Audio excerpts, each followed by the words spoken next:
Hakuna kitu kinaweza kumnyanyua mwanamke katika maisha haya ya ulimwengu kama haya yake. Sasa wewe dada yangu katika imani, ukitaka kufaulu mbele ya Mola wako, basi jipambe kwa sifa hii ya haya. Alhamdulillah rabbil alamin, wassalatu wassalamu ala rasulillah wa ala alihi wa ashabihi wa man wala, amma ba'd.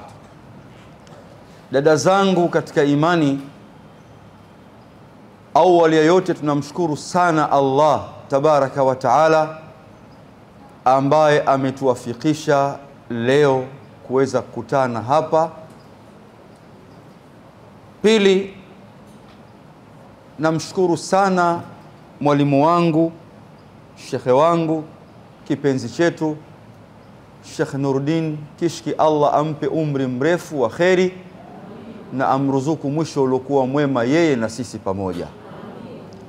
Namshukuru shekhe wangu Sheikh Abdullah Masawe, ndugu yangu Kagimbo. Furaha ni kubwa sana ya uwepo wangu mbele yenu.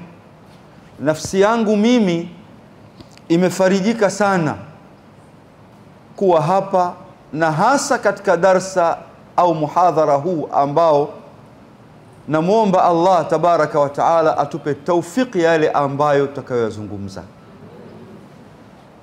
Dada zangu, jambo moja la kumshukuru sana Allah kuwepo hapa, yametoka matangazo kwamba kutakuwa kuna muhadhara siku ya Jumapili. Watu wengi walisikia matangazo haya, wengi walisikia matangazo haya, lakini Allah kutupa taufiki mimi na wewe kuwa hapa, ana jambo alokuwa amelikusudia. Wallahu yakhtassu birahmatihi man yasha. Allah anawachagua kwa rehema zake wale alokuwa anawataka. Kuna watu wengi walitamani fursa kama hii wawe hapa, watalipo kwa nia zao, lakini Allah akajalia wewe uwepo hapa.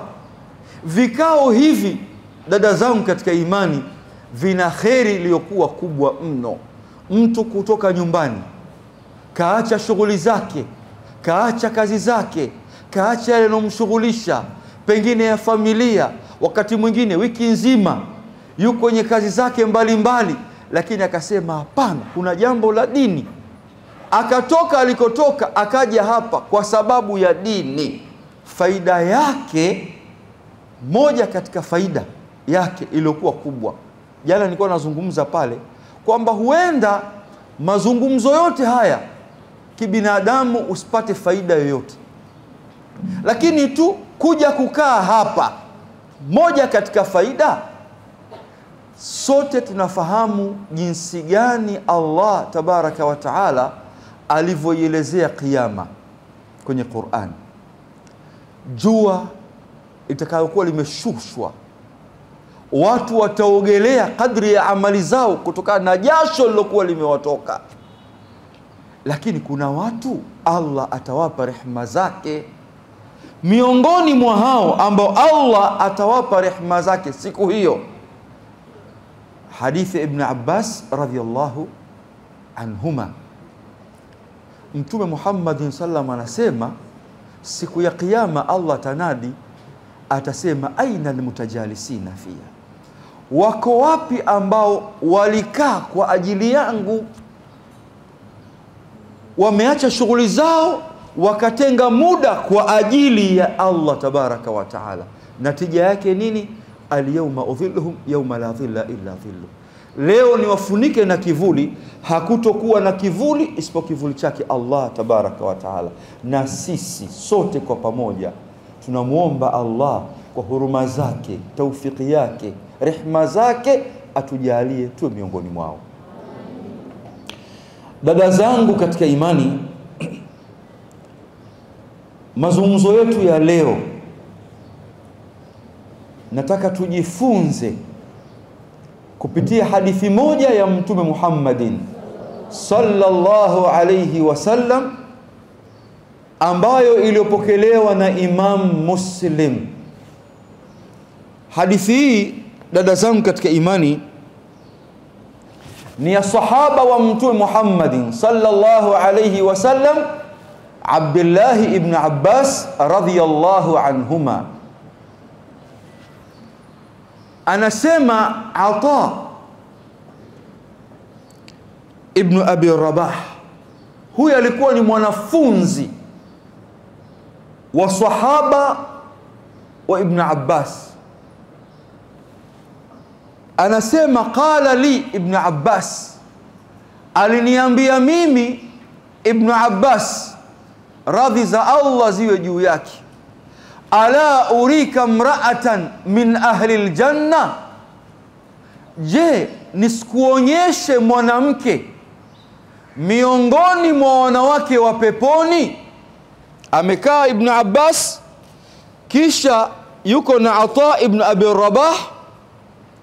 Ata anaambiwa na Ibn Abbas, ala urika mra'atan min ahli aljanna, kwa nini sikuonyeshe mwanamke miongoni mwa wanawake wa peponi? Ata anaambia, bala, nionyeshe mwanamke huyo. Ni mwanamke gani ambaye yupo katika ulimwengu, anatembea juu ya ardhi, lakini sifa yake ni mwanamke wa peponi, na wewe ukajifunza sifa miongoni mwa sifa za wanawake wa peponi? Ibn Abbas anamwambia Ata ibn Abi Rabah, ala urika mra'ata min ahli aljanna, kwa nini sikuonyeshe mwanamke miongoni mwa wanawake wa peponi? Qala bala, nionyeshe mwanamke huyo. Anasema hadhihi imra'atu sauda, huyu mwanamke huyu mwenye rangi nyeusi, huyu ambaye anayepita huyu ni mwanamke miongoni mwa wanawake wa peponi. Kwa nini? Atat an-nabiy sallallahu alayhi wasallam, alimwendea bwana Mtume Muhammadin sallallahu alayhi wasallam, faqalat, akamwambia, ya Rasulullah, ewe mtume wa Allah, inni usra'u wa inni atakashaf, mimi Allah amenipa mtihani huu wa maradhi. Maradhi haya ni maradhi ya kifafa. Inni usra'u, maradhi haya ya kifafa, pindi ninapoanguka, atakashaf, baadhi ya maumbile yangu yanaonekana. Sote tunafahamu maradhi ya kifafa yanapomwijia mtu alokuwa nayo, huwa yachagui nafasi wala eneo wala yuko wapi, ikija pale pale anaanguka. Huyu mwanamke ambaye anaitwa Suairatun al-Asadiyya anamwambia Mtume Muhammadin sallallahu alaihi wasallam, ya Rasulullah, inni usra'u wa inni atakashaf, ewe mtume wa Allah, mimi nina maradhi ya kifafa, lakini na changamoto nyingine. Pindi ninapoanguka, maumbile yangu yanafunuka, naonekana baadhi ya maumbile yangu. Sasa ya Rasulullah, fad'u Allah li, niombee kwa Allah kwa nafasi ulokuwa nayo wewe. Fad'u li, niombee kwa Allah, Allah niondoshee kifafa, maradhi haya. Mtume anamwambia, in shi'ti, sawa, umeomba nikuombee dua, lakini nakupa nafasi. In shi'ti, ukitaka, sabarti, kuwa na subra juu ya maradhi hayo ya kifafa, walakil janna, upate matunda ya subra yako, Allah kuruzuku upate pepo. Wa in shi'ti, lakini ukitaka, da'awtu Allah an yu'afiyaki, ukitaka nitamwomba Allah akuponye kutokana na maradhi hayo. Dada zangu katika imani, yaone maradhi hayo jinsi ambavyo yenye udhalili katika jamii. Mtu yanampata barabarani, anaanguka, anapasuka kichwa, kwa sababu anavyoanguka ni yeye na Mola wake.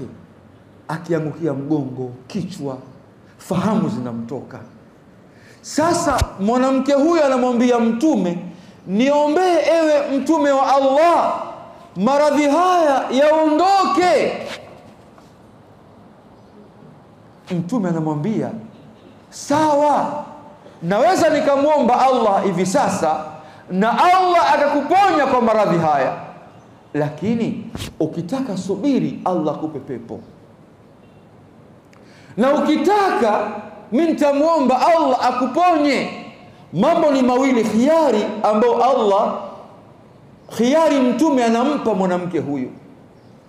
Dada yangu katika imani, eneo au mazingira yalivyokuwa magumu kwa dada huyu katika imani, sikia jibu alomjibu Mtume Muhammadin sallallahu alayhi wasallam.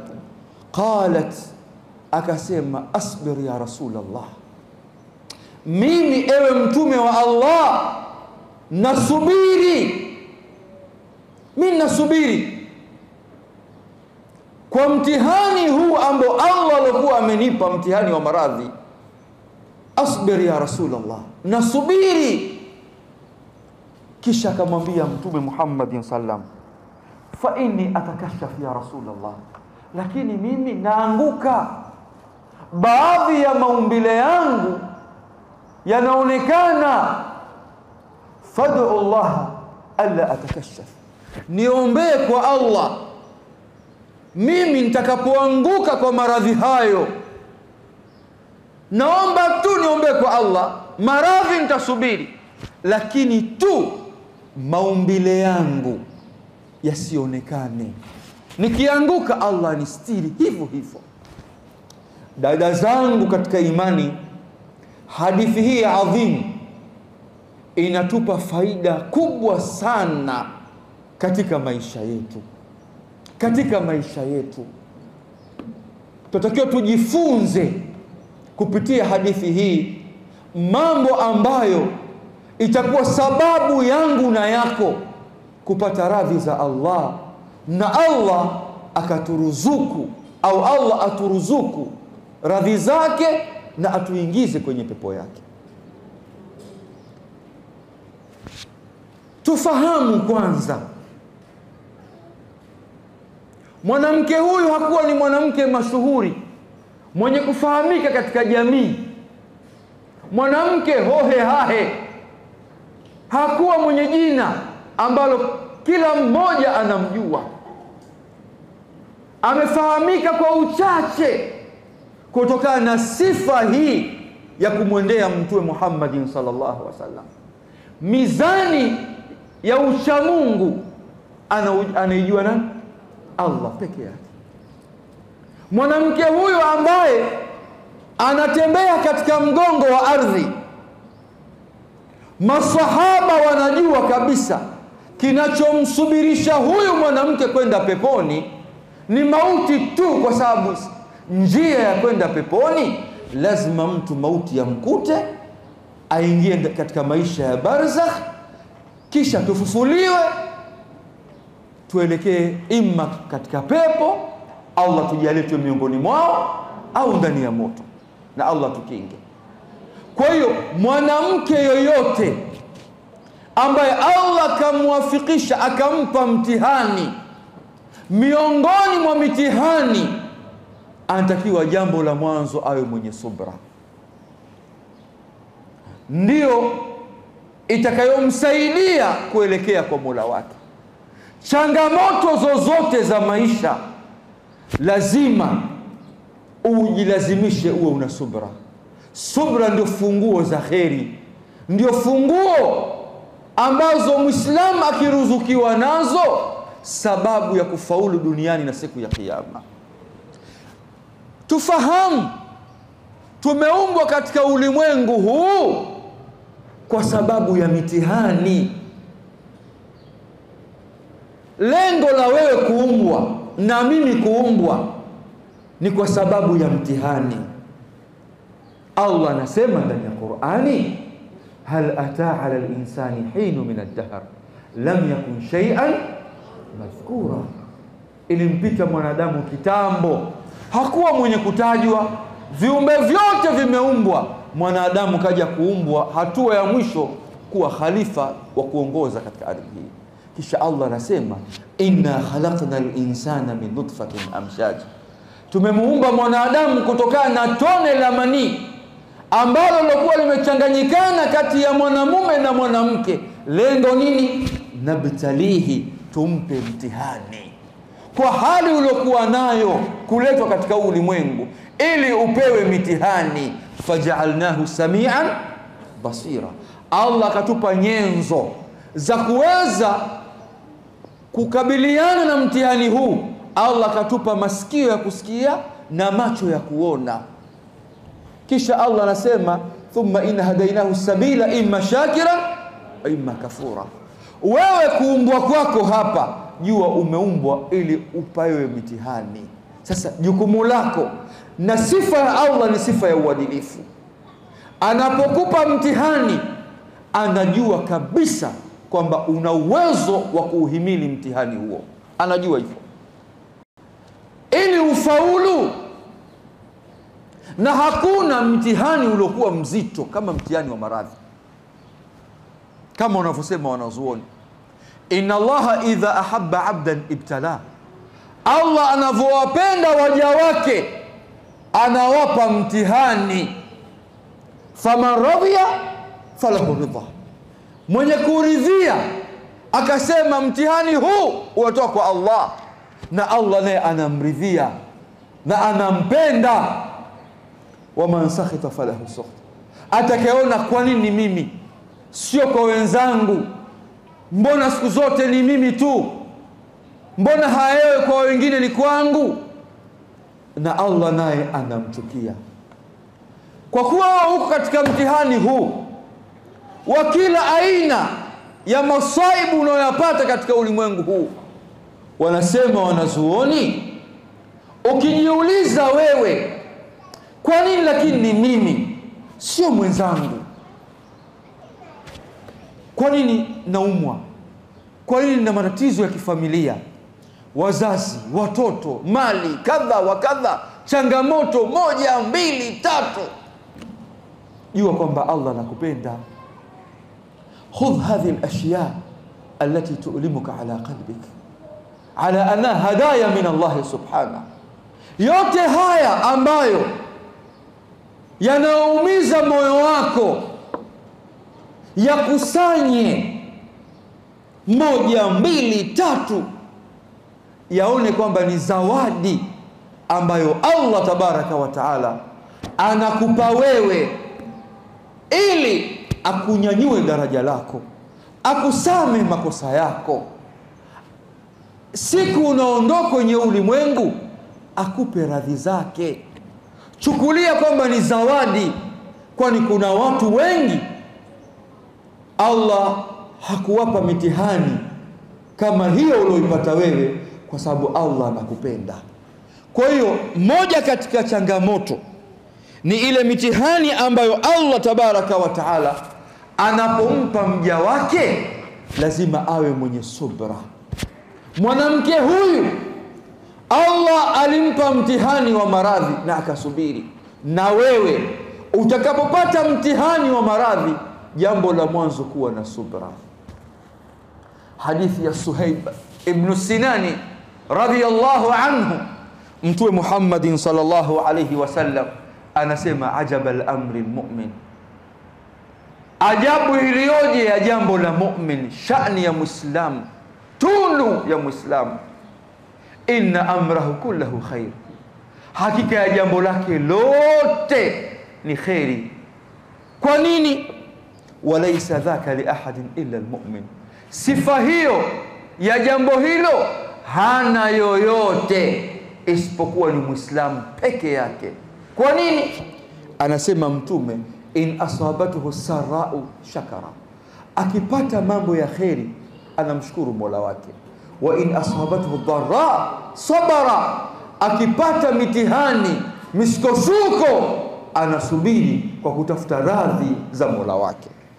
Dada zangu, huyu mwanamke huyu amekwenda kwa Mtume, anaumwa maradhi magumu ya kifafa, ya aibu katika mujitamaa, lakini alikubali kusubiri. Kwa nini? Kwa sababu dada zangu katika imani, almaridh, mgonjwa, as-sabir, mwenye kusubiri, almuhtasib, mwenye kutarajia malipo kutoka kwa Allah, ana kheri. Kheri gani? Inshafahu Allah, ikiwa Allah atamponya kutokana na maradhi kama yale, asbaha tahira, anakuwa mwenye tahara. Allah kamsafisha na takataka zote za madhambi. Hii ni kheri, sio kheri? Kheri sio kheri? Kheri kubwa. Yani wakati wewe unakuwa una subra kutokana na maradhi ambayo ulikuwa nayo, na umeelekea kwa Allah, na unachukua sababu ya kujiponyesha maradhi yale yaliyokuwa ya kisheria, unafutiwa madhambi yako. Kuna madhambi ambayo unayajua, na kuna madhambi ambayo kibinadamu yanakupitikia, hata fikra hauna, na ndiyo mabaya, kwa sababu uyakumbuki haya, unaugua, yanaanza kufutiwa moja baada ya moja. Hii ni kheri. Lazima uwe na subra. Ayub, Nabiullahi Ayub, kila mitume mashekhe zetu wametufundisha, kila mitume Allah amewaonyesha umma fadhila zao na manaqibu zao na ubora wao. Ayub Allah amemtaja kwa sifa, wadhkur abdana Ayub, mtaje mja wetu Ayub. Kitu gani ambacho Ayub alayhi salatu wassalam alipata tunu kutoka kwa Mola wake? Nabiullahi Ayub, dada zangu, maridha 18 sana, miaka 18, yupo kwenye kitanda, anaugua. We unadhani maradhi ya miaka 18 huko kwenye godoro ni madogo hayo? Leo unaweza mtu akaugua jino tu, mpaka na kwenye status jino, kichwa, familia nzima inajua kwamba fulani anaumwa. Pengine Allah anataka kufutia madhambi yako, ficha baadhi ya maradhi, ficha, ijalie kuwa ni sadaka. Ayub alayhi salatu wassalam, atahu Allahu 7 min albanin, Allah alimpa watoto wa kiume 7, wa kike 7, jumla 14, 14 watoto wa kiume na watoto wa kike. Allah akampa mali, lakini mtihani, Allah akaanza kuondosha mali yote, akawa maskini, fakiri. Kisha anakufa mtoto mmoja baada ya mmoja. Walivyoisha watoto, ndio Ayub maradhi yanaanza kumshika, mpaka inafikia hatua jamii yake inamtoa, inaenda kumtupa nje ya mji, ananuka. Funza ndio wanaotafuna mwili wake, lakini anasubiri, anajua haya yote kutoka nani? Kwa Allah. Funza wametafuna mwili, mpaka ikafikia mahala anachelea wasije wakagusa ulimi, ambao ulimi ule unamdhukuru Allah. Hapo akaona hapana, nitakosa ladha ya dhikri. Anamnyanyua mikono kumwomba Mola wake.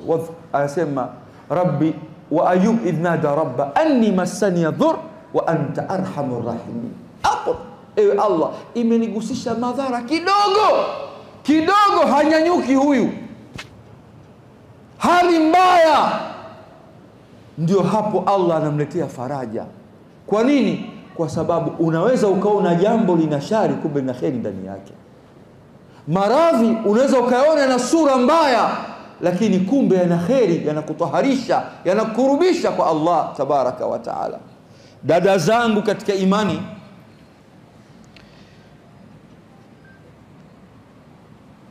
Allah ameumba pepo na moto, pepo na moto.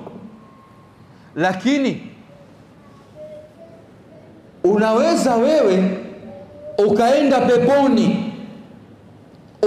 peponi kutokana na subra uliokuwa nayo kwenye maradhi ambayo Allah alikuwa amekupa wewe. Inna Allah yaktubu li'abdi makanan fil janna, Allah anamwandikia mja wake nafasi katika pepo. La yasiluha bi'amalihi, haendi kutokana na amali zake alizokuwa amezifanya. Fayabtalihi Allahu azza wa jalla fi dunya bil amrad, Allah anampa mtihani mja wake kutokana na maradhi, wal humum, msongo wa mawazo, dhiki, tabu kutokana na maradhi yale, wal aujaa, maumivu makali.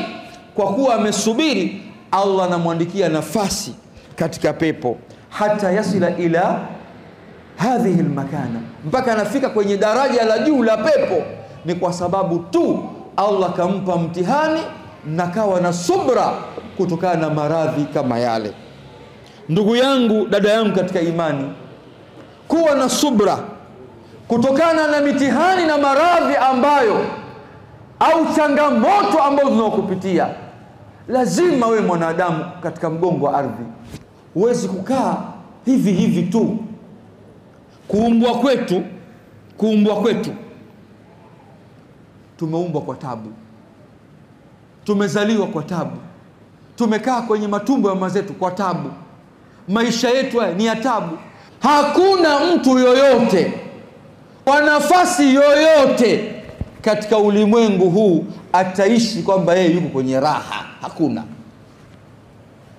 Maana Allah anasema walaqad khalaqnal insana fi kabad, tuumba mwanadamu kwa tabu, kuzaliwa kwake, mimba, mpaka kuishi kwake. Yani hivi, unaona leo unaweza ukatoka katika jambo fulani ambalo linakushughulisha wewe, ukakimbia nalo, ukilimaliza tu ukasema alhamdulillah, linakuja jingine. Na hili na lenyewe unakimbia nalo mbio, ukilimaliza tu hili linakuja jingine. Likimalizika hili lenyewe linakuja jingine. Kwa nini? Allah anatuambia ili mimi na wewe tujifunze maisha haya ya ulimwengu yanapita. Kama utaishi katika ardhi hii kwa raha, unaona starehe tu za maisha, zitakudanganya kwa hali ambayo unatakiwa ujiandae nayo ya kwenda kukutana na Mola wako. Kwa hiyo mitihani ambayo ulikuwa nayo, ima ya maradhi,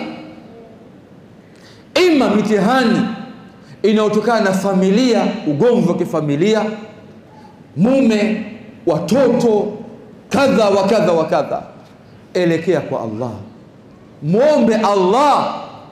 Allah ndiye ambaye atakayekuja kutoa kwenye hali hiyo ya mtihani huo uliokuwa nao. Ukifahamu haya, utaishi katika ulimwengu huu kwa raha, kwa starehe, ukijua kwamba mitihani hii aliyeileta nani, anayeondosha nani. Utaishi kama malaika katika ardhi. Kwa nini? Si Qur'an yatuambia haya? Si tunasoma hizi Qur'an, aya hizi. Mmoja katika waja wema waliokuwa wametangulia anasema 4 ayati fi kitabillah, aya 4 ndani ya msaafu nikizisoma asubuhi, basi jioni sijali mpaka jioni nitaishi vipi, kwa sababu nimekinai aya 4. Yani zimenifanya nikinai maisha yangu kuanzia asubuhi mpaka jioni. Nikizisoma jioni, alhamdulillah, nitalala raha mustarehe, moyo wangu una utulivu wa hali ya juu. Sasa taufiki yake Allah, unaweza kusoma msahafu mzima kisha Allah asikupe hidayah, mpaka una imani ya kujua kwamba hii Qur'an ni maneno ya Allah yenye ladha, ambayo ni tiba. Aya ya kwanza anasema mwanachuoni, wama min dabbatin fil ardi illa ala Allah rizquha, hakuna kiumbe chochote katika mgongo wa ardhi ila kwa Allah kuna riziki yake, ameshaandika toka tumbo la mama zetu. Yani riziki zetu tumeandikiwa baada ya roho zetu kuanza kutaharaka, kupuliziwa roho ndani ya tumbo la mama zetu, miezi 4 tushaandikiwa riziki zetu itakuwa ni hiki na hiki na hiki. Anasema nilivyofahamu hivyo, nafsi yangu ikawa ina utulivu. Aya ya pili, ma yaftahillahu linasi min rahmatin fala mumsika laha wama yumsik fala mursila min ba'd. Ile kheri ambayo Allah alikuwa ameikunjua kuwaletea waja wake, hakuna anayeweza akaizuia katikati, hakuna. Na Allah akisema marufu hapa, amepiga stop, hakuna anaweza kuifungua. Sasa anasema nilivyofahamu kwamba ile kheri ambayo Allah alikuwa ameniandikia mimi, basi nani anaweza kuwa katikati? Hakuna. Nafsi yangu ikawa ina utulivu.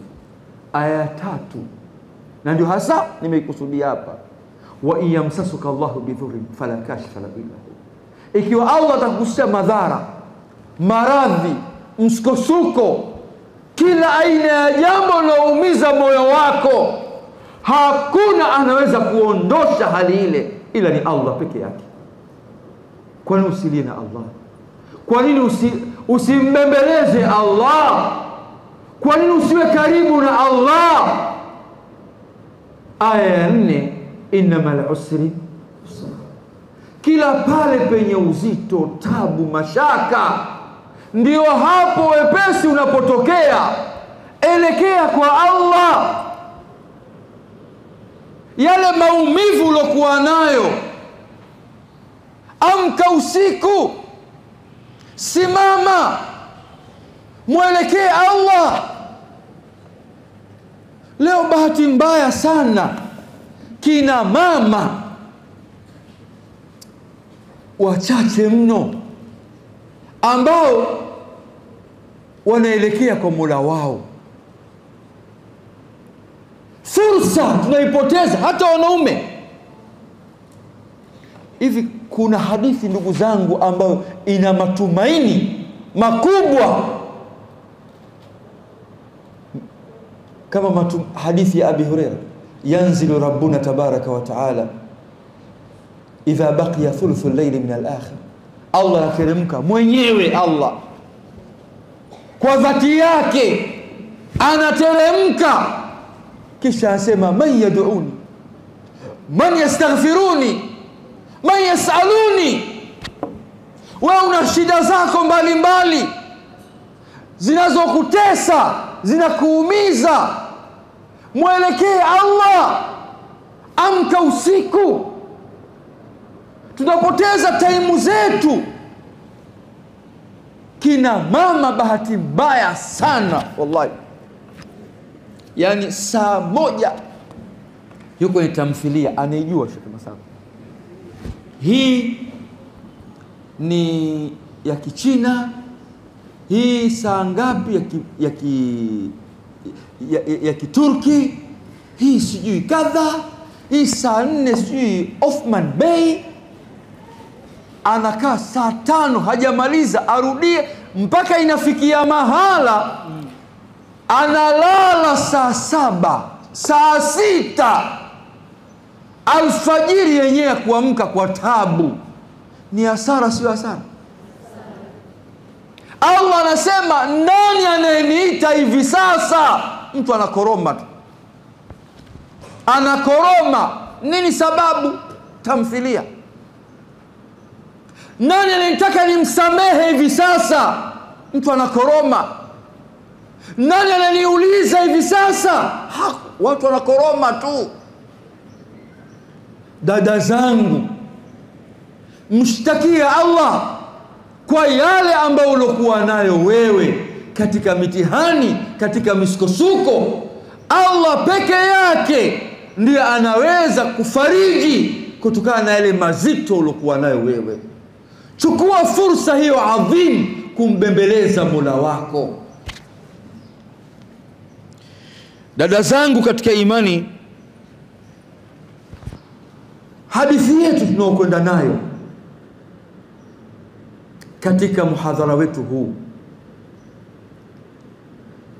hadithi ya Ibn Abbas radhiyallahu anhuma.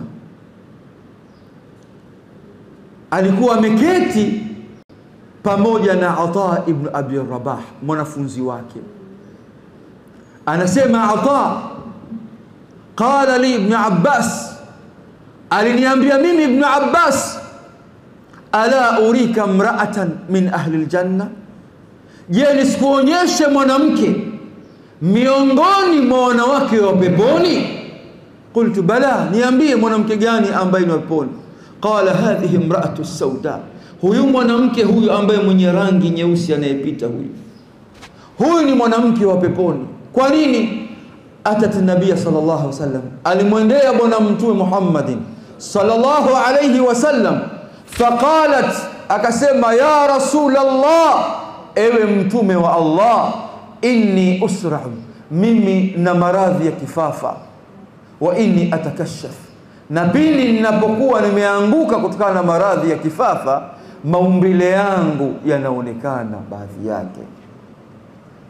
Fad'u Allah li, niombee kwa Allah aniponye kwa maradhi yangu nilokuwa nayo. Faqala alayhi salatu wassalam, mtume akasema, in shi'ti sabarti walakil janna, ukitaka kuwa na subra Allah akulipe malipo ya pepo. Wa in shi'ti da'awtu Allah an yu'afiyaki, na ukitaka nitamuomba Allah akuponye kutokana na maradhi kama hayo. Qalat ya Rasulullah, akasema, ewe mtume wa Allah, asbir, nasubiri, walakin ud'u Allah alla atakashaf, niombee kwa Allah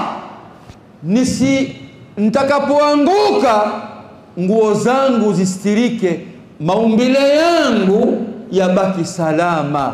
Fadaa nabii alayhi salatu wasalam laha, mtume akamwombea dua kwamba akianguka basi maradhi yake awe nayo, lakini asiwe mwenye kukashifiwa maumbile yake.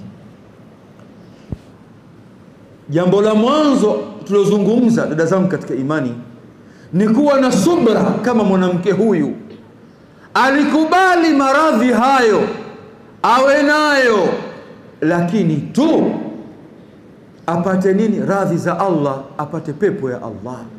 Kuona wewe dada yangu katika imani, sina maana ukiugua basi usende ukatibiwe, sina maana hiyo, isipokuwa ulikuwa ni mtihani ambao mwanamke yule kapewa na mtume Muhammadin sallallahu alaihi wasallam kuonyesha kipimo cha imani yake. Inawezekana kwamba hata wewe ukaugua, ukaenda kutibiwa, ukachukua sababu zote za kutibiwa, lakini Allah asikupe shifa. Jua kwamba wewe upo kwenye kheri, sio kwamba Allah amekukhasirikia, bali Allah anakupenda. Kipengele cha pili cha hadithi hii, dada zangu katika imani, ni pale mwanamke yule alipomwambia bwana mtume Muhammadin sallallahu alaihi wasallam, ya Rasulullah, ewe mtume wa Allah, niombee kwa Allah pindi nitakapoanguka basi maumbile yangu yawe salama. haya ya wakati ule wa Mtume Muhammad sallallahu alaihi wasallam, kitu gani kilimfanya mwanamke huyu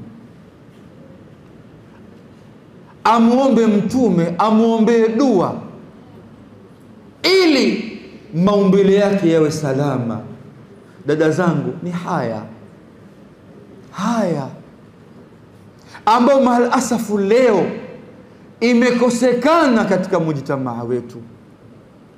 Dada zetu wamekosa haya. Ndio maana utaona leo balaa zote, tunatukanwa, tunadhalilishwa, tunakebeiwa, kwa sababu dada zetu katika imani wameshindwa kujua thamani ambao Allah alikuwa amewapa wao. Bahati iliyokuwa mbaya, sisi ni watu wa media, watu ambao tupo kwenye mitandao kwa kazi ya da'wa. Ukiingia huko utaona maajabu yaliyokuwa makubwa mno. Mabinti wa Kiislamu, na lau kama sio labda pengine dola kuzuia, au pengine labda familia, wangelitamani kuwa uchi wa mnyama. Ni watoto wa Kiislamu hawa. Ukiona jinsi gani wanavyojirusha na kujiposti kwenye mitandao ya kijamii, utasikitika sana, utahuzunika. Wamekosa nini hawa? Wamekosa kujitambua utu wao na heshima yao. Thamani ya mwanamke, dada zangu, huwezi ukaipata isipokuwa kwenye haya. Narudia tena, uzuri wa mwanamke haupatikani isipokuwa uzuri wake upo kwenye haya. Ukitaka kujua haya maneno ninayozungumza, uzuri wa mwanamke upo kwenye haya, ni kisa cha mabinti wawili wa Nabiullahi Shuaib. Musa alayhi salatu wassalam alivyokwenda Madian, nafahamu alivyokwenda pale akakuta kuna mabinti wako pembeni wawili ambao wana wanyama wao, kisha kisima kile kimesongwa na wachungaji hawa, wakashindwa kwenda pale. Si maarufu jambo hilo? Alifanya nini Musa? Alifanyaje Musa? Alikwenda kuwauliza, mbona mpo hapa? Wakajibuje? Kwamba hatuna uwezo kwenda kushindana kule, isipokuwa kuna kisima kingine kiko pale, kimefunikwa pale. Musa akaenda akafanyaje? Akawachukua wale wanyama, akaenda akawanywesha, akawapa, wakaondoka. Baba yao akashangaa, ambaye ni mtume wa Allah, mbona leo sio kawaida, mmekuja mapema? Jibu likajaje? Kwamba hapana, kuna mmoja katika watu alituuliza, kaketi pembeni, sura yake si mwenyeji katika mji huu, ndio first time tunamuona. Ana nini? Yeye alitufuata akatuuliza, mbona hapa mmekaa mmejitenga? Tukamwambia hatuna nguvu za kwenda kunyosha wanyama wetu. Yeye akafanya hivyo akatupa. Shuaib, Allah akajua huyo ni mtume wa Allah, mleteni, nenda kamwita. Fajaat ihdahuma tamshi istihya, akaja mmoja miongoni mwao wale wawili, anakuja anatembea kwa haya. Unadhani Allah tabaraka wa taala ndani ya Qur'an hakumsifu yule dada binti wa Shuaib kwamba alikuja dada mmoja mrefu hivi, nene, au rangi yake ilikuwa hivi, au alikuwa kadha, anavutia, anakadha. Alikuja mmoja katika wale mabinti, lakini kwa sifa ya haya. Kwa nini? Mwanamke anapambwa kwa sifa ya haya. Huyu ndio mwanamke aliyekuwa bora.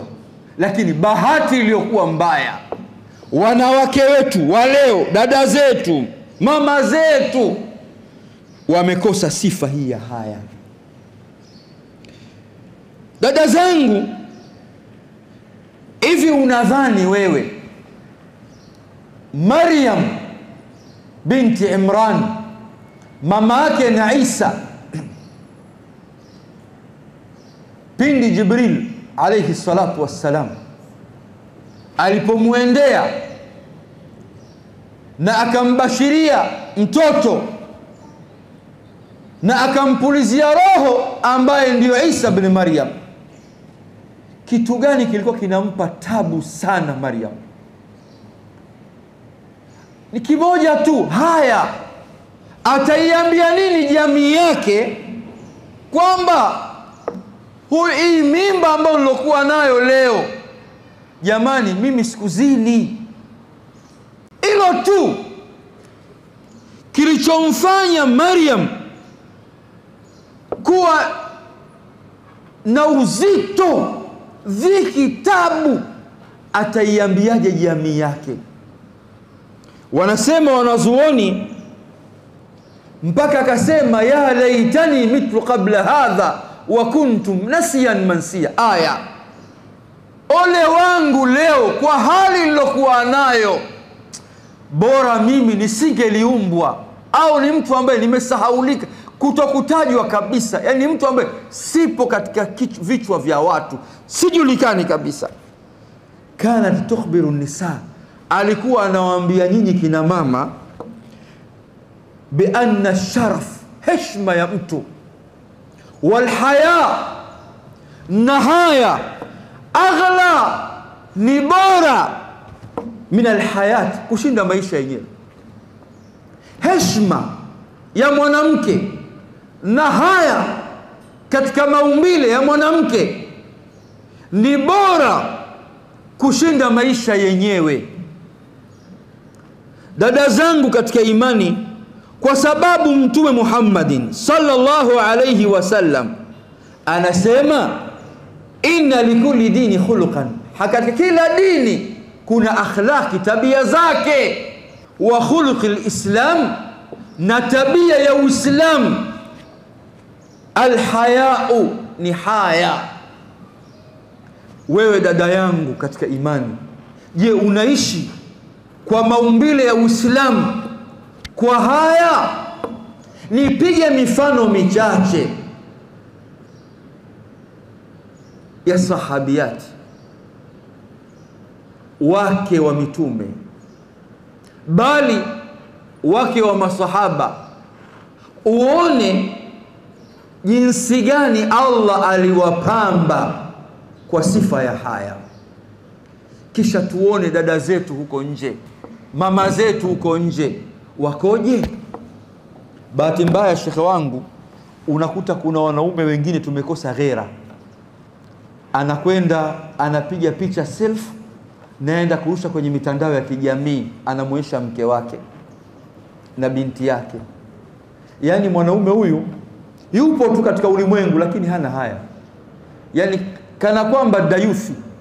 Mke, unakwenda wewe kumpiga picha mke wako, une kwenye social media aonekane, alafu unakutana na watu wanamsifia yule mwanamke, bana, naona upo na mwanamke chuma, naye anasema naam. Mama watoto au binti yako unaenda kumrusha kwenye mitandao ya kijamii, huna ghera wewe, ushtuki. Ebu ona Aisha radhiallahu anha, Aisha binti Siddiq,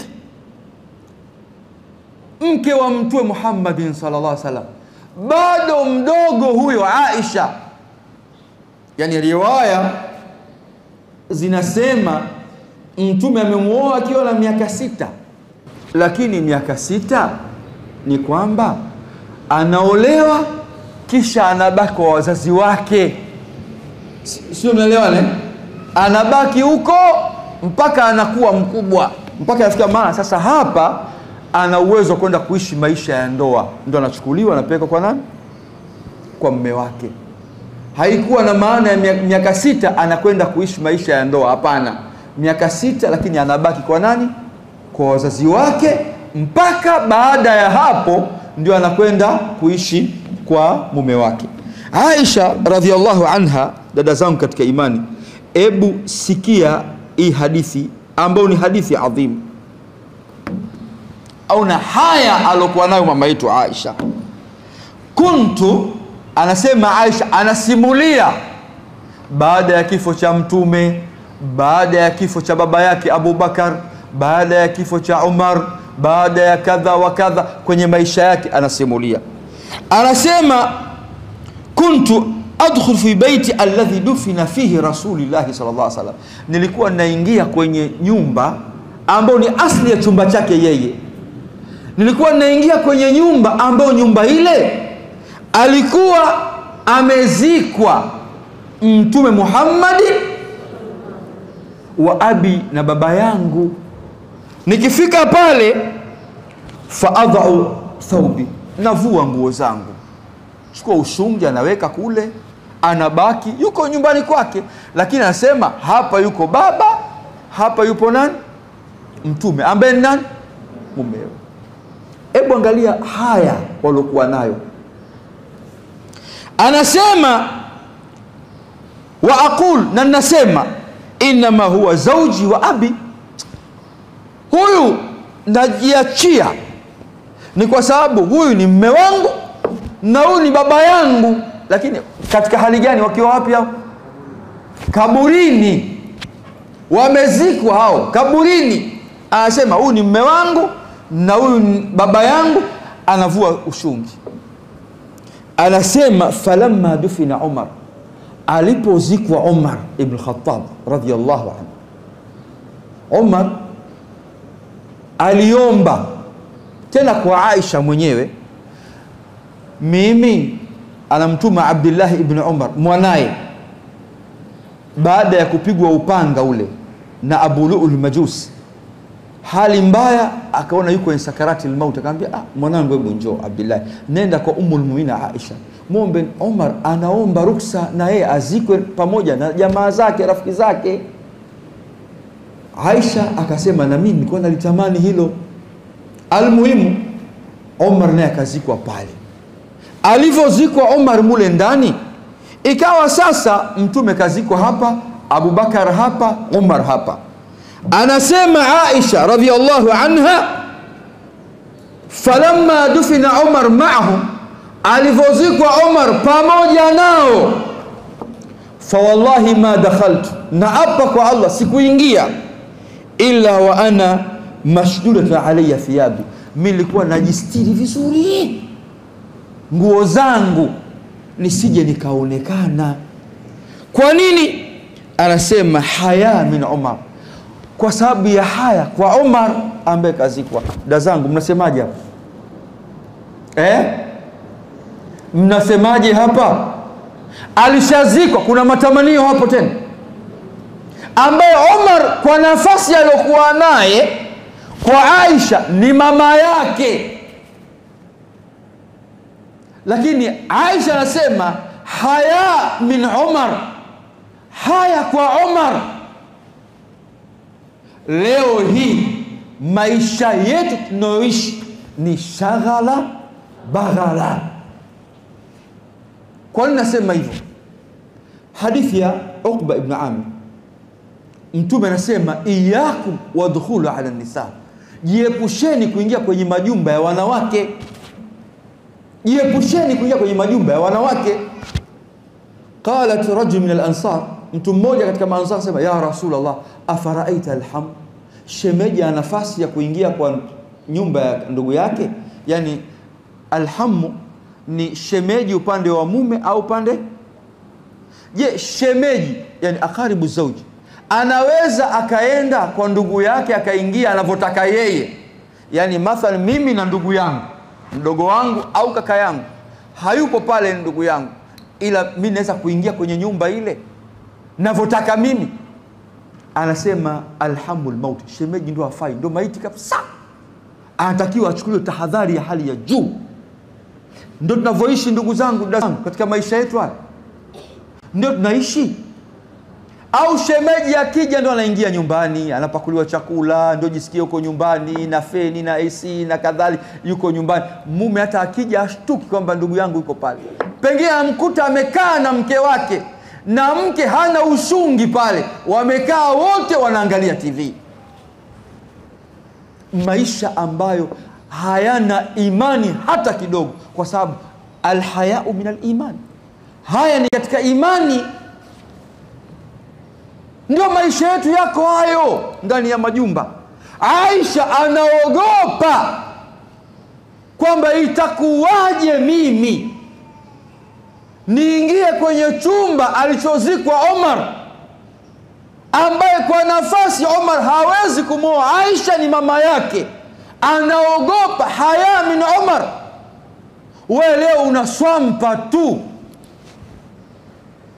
hivi. Fatima binti Atar al-Baghdadiya, Sheikh anatufundisha mwanamke huyu la haula wala quwwata billah, wakati ule ametoka kwenye nyumba yake alokuwa anaishi mara 3 kwenye maisha yake. Katoka kwenye nyumba mara 3 kwenye maisha yake. Katoka siku anaolewa, katoka siku anakwenda haji, katoka siku anabebwa kwenye mabega kwenda kuzikwa. Fatima binti Atar al-Baghdadiya.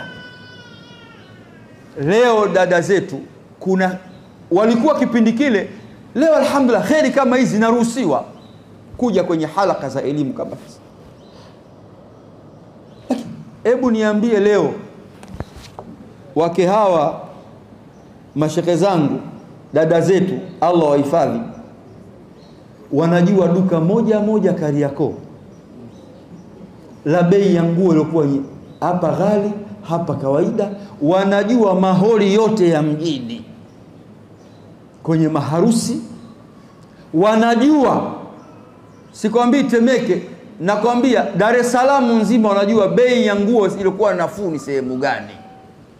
Huyu mwanamke anatoka ndani ya nyumba yake siku anaolewa, siku anakwenda haji, kwa sababu nguzo katika nguzo za Uislamu, na ya 3 siku anabebwa kwenda kuwekwa makaburini. Leo mtihani Sheikh. Mimi niwaambie kitu kimoja, si unataka kwenye maharusi haya, wanawake wengi wa Kiislamu wamekosa haya mishono.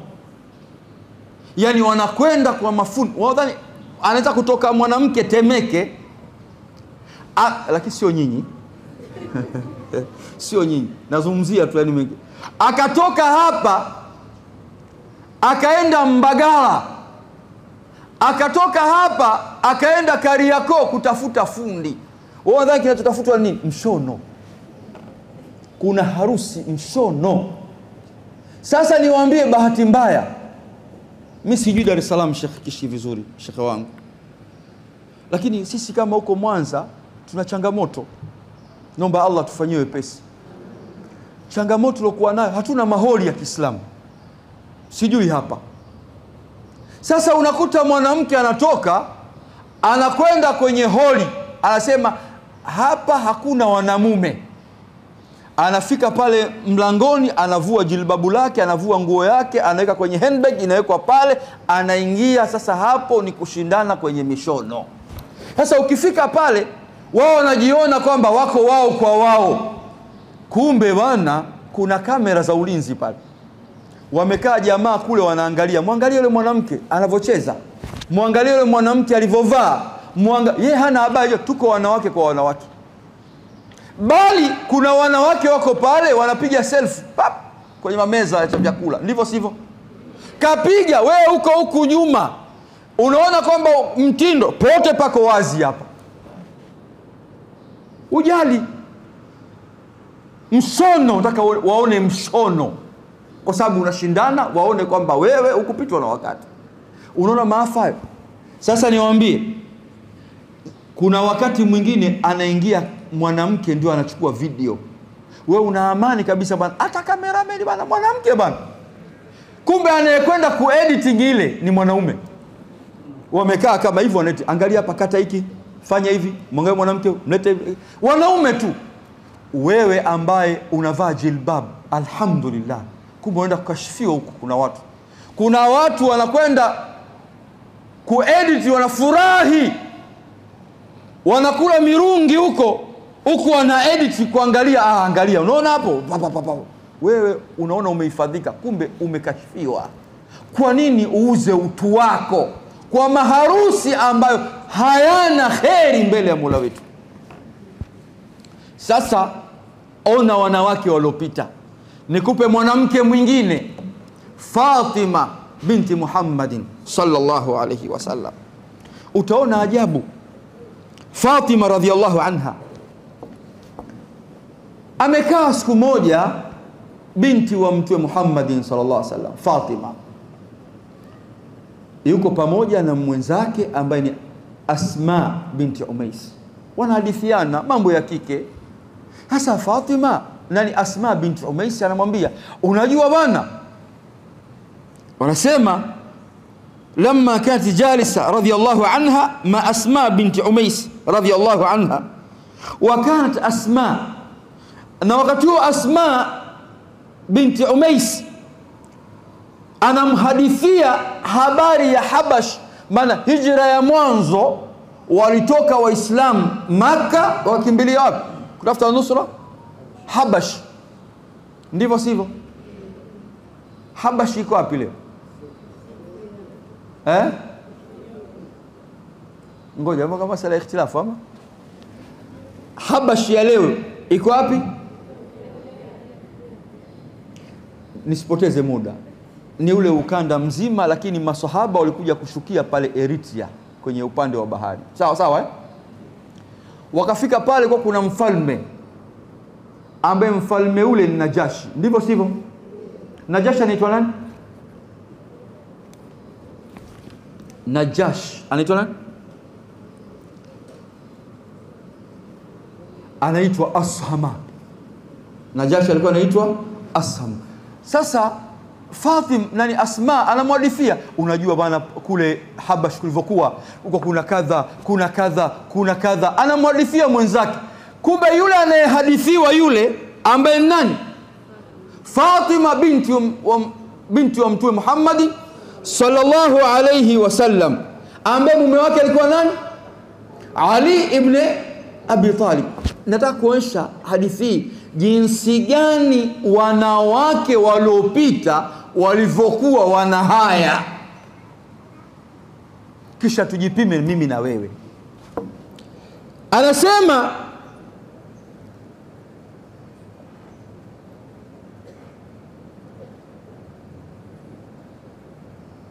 anamhadithia, anamwona yule anayemhadithia mtu ambaye hayupo kwenye mazungumzo. Unaona mhadithia mtu bana, unajua bana kuna kadha, unajua kuna kadha, kuna kadha na kadha, afu anamwona mtu yule anayemhadithia hayupo pale, hana lolote.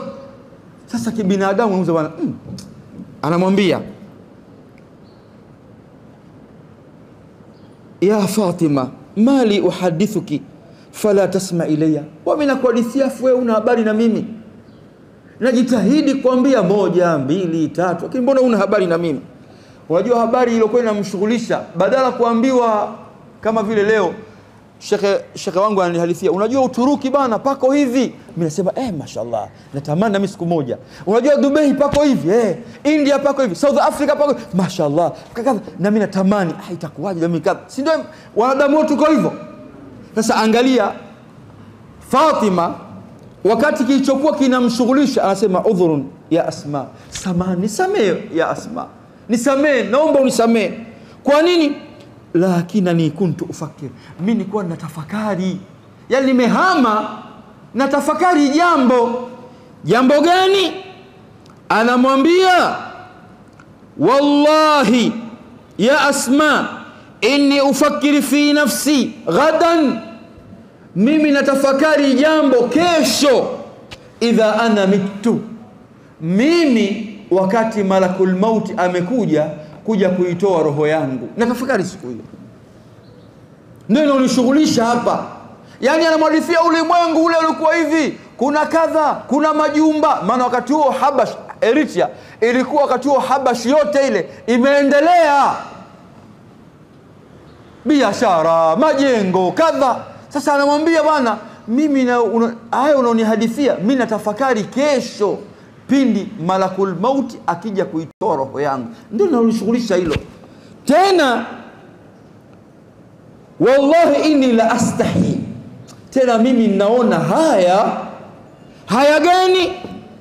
An ukhraja inda rijal, maiti yangu itolewe kisha wakabidhiwe wanamume. Fi wadhi nahar, wakati wa mchana. Laisa alayya, hakuna kitu kingine chochote ambacho nilichokuwa nacho mimi illa al-kafan, isipokuwa sanda.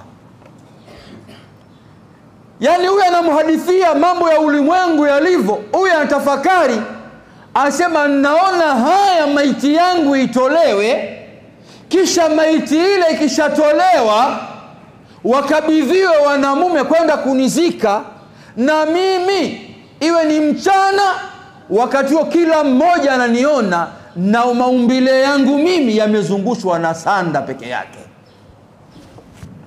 Ndio kinamshughulisha hiki. Dada zangu katika imani, hebu tuongee, wakati jeneza linatolewa kwenda kupelekwa kwenye msikitini kuswaliwa na kwenda kuzikwa, kuna fitna gani hapo? Kuna mtu yote kuja aseme bana mwanamke huyu mzuri chuma? Hapo ni sehemu ngumu. Kila mmoja anatafakari nafsi yake itakuwaje atakavyobebwa. Sio sehemu ya matamanio tena pale, sehemu iliyokuwa nzito. Yeye anatafakari, anaona anafedheheka kwenda kubebwa wanaume akiwa anasanda, ambaye dada wa kiimani leo anakwenda kwa fundi, kwenda kumlazimisha fundi na kumlipa gharama, amka ile nguo yake aliyokuwa kaishona kwa gharama kubwa kainunua, anataka fundi aipunguze ili magoti yake yaonekane. Ndio tulokuwa nao leo. Jamani, hivi au nasema uongo? Huyu anaona haya katika eneo ambalo hakuna fitna yoyote, anaelekea kwa Mola wake, anaogopa. Leo dada zetu Allah amewapa mitihani, wanadhani uzuri ni pale ambapo mtu anapokuja kuonekana katika maeneo yenye fitna mbalimbali. Dada yangu, hivi mnajua ili nashi hili ili jeneza hili, sawa, inalo hii tishu, lakini jeneza hili ambalo tunabebea maiti zetu, sawa, mnajua asili yake? Asili yake baada ya Asma binti Umaisi kumsikiliza Fatima na akamuonea huruma, imani na haya alokuwa nayo, akaambia basi kuwa na amani. Mimi nilivyokuwa kule Habash kule, nimeona wanatengeneza aina ya kijumba cha kubebea maiti zao, na wewe utafanyiwa hivyo. Ndio alhamdulillah, Asma alivyomwambia vile Fatima, ndio mwanamke wa kwanza kutengenezewa inashi, na ndio mpaka leo wanawake wanamume tunabebewa katika hayo. Sababu yake imetokana na haya ya mwanamke. Wajua Fatima radhiallahu anha ameishi miezi 6 tu baada ya kifo cha Mtume Muhammad sallallahu alaihi wasallam. Miezi 6 kimemshughulisha haya. Sasa wewe dada yangu katika imani, hebu sikia hadithi ya Mtume Muhammad sallallahu alaihi wasallam. Hadithi ngumu sana, hadithi ya Abi Hurairah radhiyallahu anhu, ngumu sana. Mtume anasema sinfani min ahli an-nar lam arahuma qattun, aina mbili za watu hawa ni watu wa motoni. Mtume anasema sijawaona zama hizi, lakini watakuja. Lam arahuma qattun. Kina nani hao? Wa kwanza, qaumun ma'ahum siyatun ka'adhnabil baqara yadhribuna biha an-nas, ni watu ambao wana fimbo mfano wa mikia ya ng'ombe, kazi yao kuwapiga watu kwa uonevu. Wakatafsiri wanazuoni hawa watu ni shurta, polisi. Kazi ya upolisi sio haramu katika mujibu wa Uislamu, lakini yule ambaye hatendi uadilifu, anadhulumu watu, anaingia kwenye kundi hilo. Kisha Mtume akasema wanisa, na wanawake, kasiyatun ariyatun mumilatun mailatun, na wanawake ambao kasiyatu wamevaa, lakini kuvaa kwao kana kwamba wako uchi. Ariyatun asli ni wako uchi, yani anavaa nguo, lakini nguo ile ukiitazama baadhi ya maumbile yake yanaonekana. Si ndio kwenye mishono? Jamani, si hadithi ya Mtume itazama? Si ndio mishono ile? Kasiyatun ariyatun, wamevaa lakini kuvaa kwao ni kama wako uchi. Mailatun mumilatun, wakitembea wanavutia watu. Yani mwanamke anataka apite sehemu ambayo mitembeo ile yani ionekane kama kwamba yani awe sehemu ya ushawishi katika jamii. Atembee kwa mikogo, aringe pale, awe ni mvuto katika jamii. Yeye anaona safi tu. Ndio time ndio inamwambia dunia inamdanganya.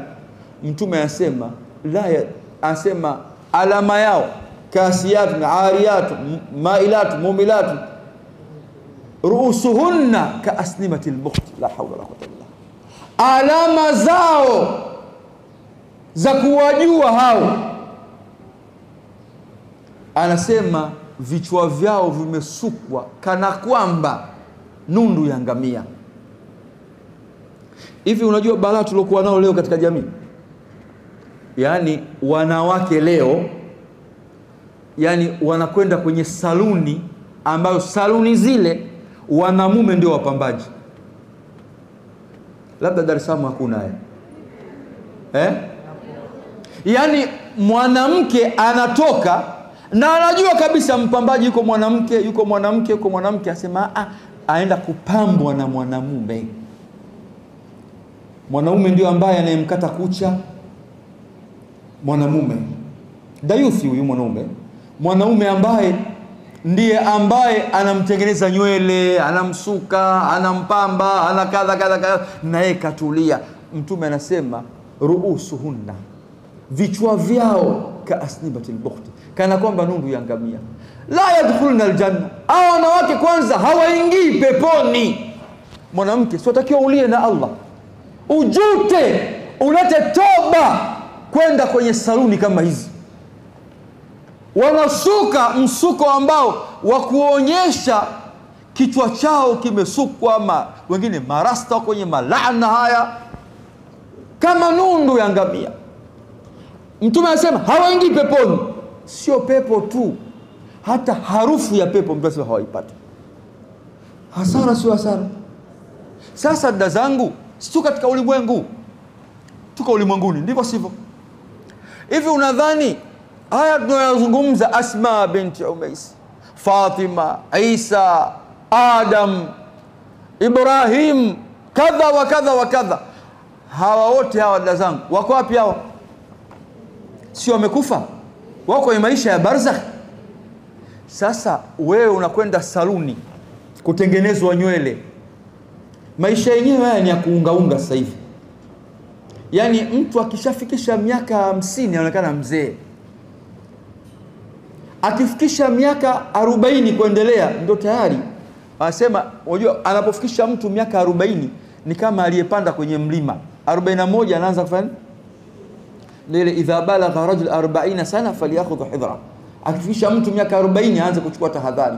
Sasa hebu niambie, umeishi maisha haya ya ulimwengu, jaalia sana sana sana, umevuka sana, umekula sana bata, miaka 70 umechoka.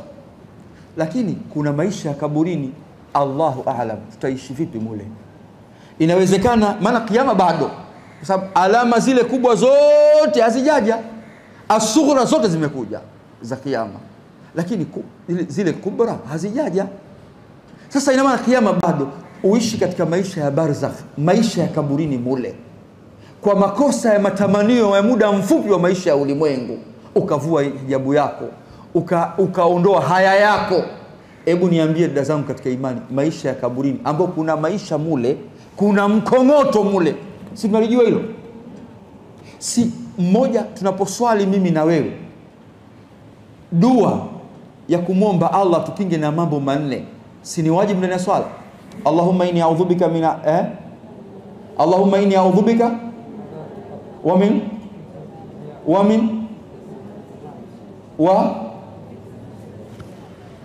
si kuna adhabu ya kaburi.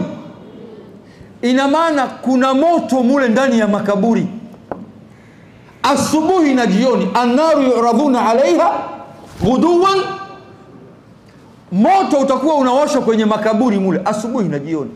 Sasa wewe, yale matamanio yako ambayo yanakuja kukufanya ya muda mfupi, yanakuja kuingiza kwenye adhabu ndani ya shimo dogo sana la kaburi, shibri mbili mule ndani, na kwenda kukutana na amali yako, ndio rafiki yako. Ikiwa mbaya, utamwambia nini Mola wako? Utamwambia nini Mola wako? Lazima dada zangu katika imani, turejee kwa Allah, tutubie kwa Allah, maisha haya yasidanganye. Mimi dada zangu, kuna maneno hapa,